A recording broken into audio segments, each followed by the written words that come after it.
Jabberjaw was a cartoon created by Joe Ruby and Ken Spears and produced by Hanna-Barbera. It aired 16 episodes lasting from September 11th to December 18th, 1976. The show was about Jabberjaw, a 15-foot shark who was the drummer of the Neptunes. Together with his bandmates Biff, Shelly, Bubbles, and Clamhead, they go on adventures under the sea. None of this matters for this video. Being honest, I haven't even watched a single episode of the show. I understand if this may frustrate some of you watching. If this does in fact infuriate you, then pay me $30 nigga and I'll watch the show. That's how much it costs on Amazon. If your nipple's tough, then pay the bucks. What I'm going to be talking about in this video is the music video made to be a bumper on Boomerang 30 years after the show had ended.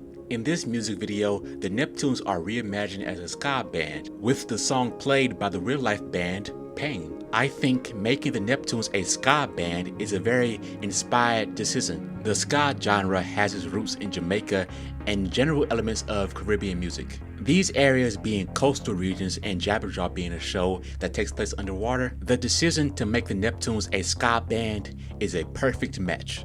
But without further delay, let's take a deep dive into the CN Groovies Jabberjaw music video.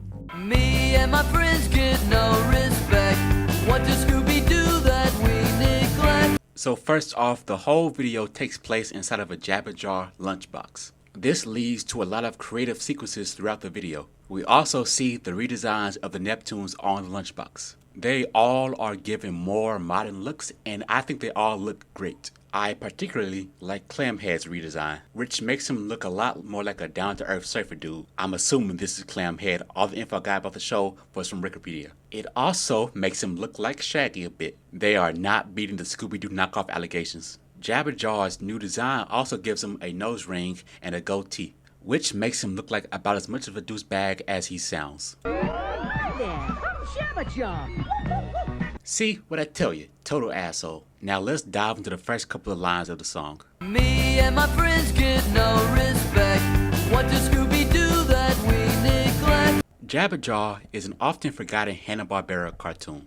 It lasted only one season and never reached the heights of Scooby-Doo. The Neptunes are even the most popular Hanna-Barbera band. Comparisons to Scooby-Doo ought to be made considering they're both shows about teenagers going on adventures. But Scooby-Doo was way more popular. Of course, it came before Jabberjaw, which does play a major factor. But from the perspective of the lead singer of the Neptunes, it must be infuriating to do the same thing, perhaps with a more interesting premise, but still get no respect. So what? Who cares? We're doing it how we like. I'm singing it through my mic. A special underwater mic. Who's gonna say the word? Who's gonna say the days? When they have crackers feeling eerie heels with you. There is a lot of angst in this song, I feel. From the beginning with the singer asking, What does Scooby do that we neglect? but also here with the singer going, So what? Who cares? We're doing it how we like. To me, he says it in a kind of I don't care but deep down I do sort of way. Visually, we also see some of the Neptunes villains committing crimes. The aforementioned Ahab crabs and the eerie eels. Let's continue. Who's gonna talk like girlies and curly isn't here? Who's gonna chase down villains and then turn around and run in fear? You know who I'm talking about. He's fat and short on brains and Jabberjaw.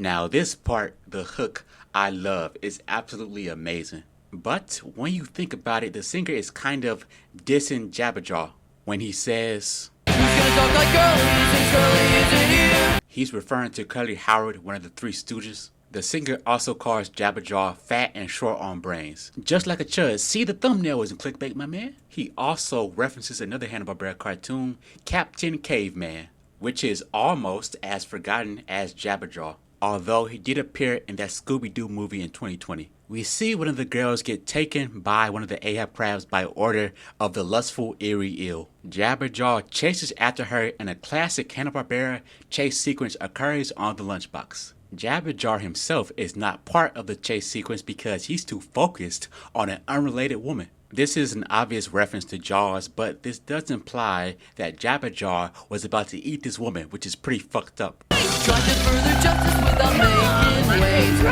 impress the ladies, but in subtle ways. Get lost between the sediment and water. Jabberjaw eventually gets his head straight and saves the girl. We learn from the lyrics in the video that Jabberjaw is a hopeless romantic. If I had a nickel for every time a semi-aquatic sentient animal tried to get with a human who wasn't interested, I'd have 2 nickels, which isn't a lot, but it's weird that it happened twice. This is also where the use of the lunchbox as a set really comes to form. The girl is imprisoned in a Jabberjaw thermos, which doesn't exist, by the way. A Jabberjaw thermos may exist, but not this one because it uses the redesigned versions of the characters. So what? Who cares? What a simple villain plot. Spinning on me and lobster bots to tie you up in sailor's knots. Who's gonna save the world? Who's gonna save the day? From me after to stealing eerie eels with evil rays. Who's gonna talk like Curly since Curly isn't here? Who's gonna chase down villains and then turn around and run in fear?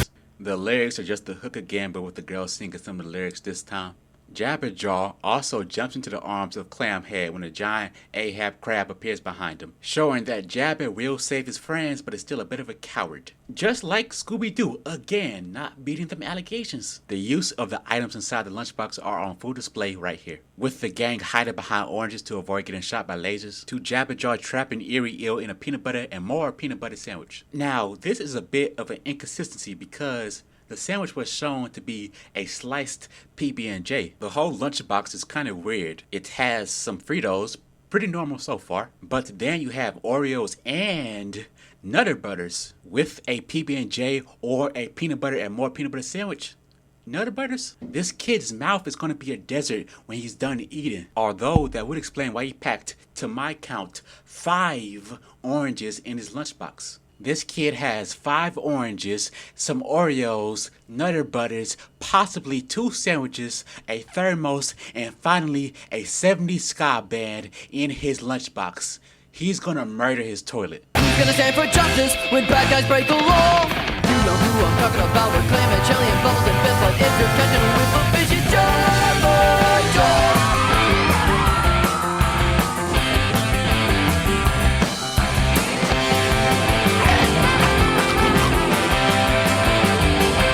And the video ends with the roll call for the whole band, whose names I still don't remember editing this. Except for Jabberjaw and Clamhead. Speaking of, Jabberjaw also eats one of his drums because, just like Curly, he is not so bright.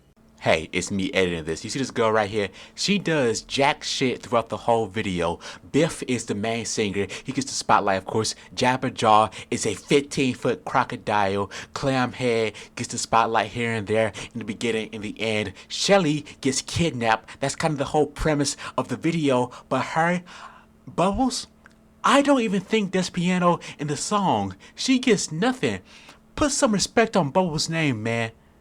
Stab.